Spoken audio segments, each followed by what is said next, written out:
the children are still weaponized. So it can be as small as just, you know, you go to drop your child off and the other parent won't acknowledge you. It signals to that child something's wrong, you know, with that other parent. Or it can just be as simple as when that parent is, say, you know, with one parent, the child doesn't feel they can talk about their other parent happily.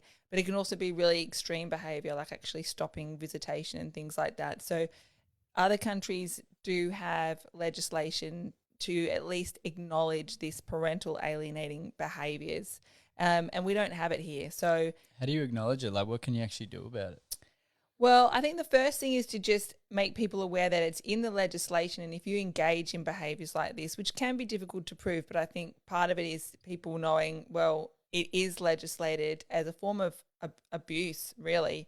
Lots of people want to acknowledge as a form of domestic violence. You know, it's very scarring for the parent who's being alienated, and it's really scarring for the child as well to feel that level of stress. So I think there's a deterrent effect by actually legislating it so that people know, well, if you are shown to be behaving in that negative way, there'll be some kind of consequence. And there has been the odd case as well, to be fair, in family courts where a parent, maybe even the previous primary carer, has lost their children because they're shown not to foster a good relationship, you know, with the other parent.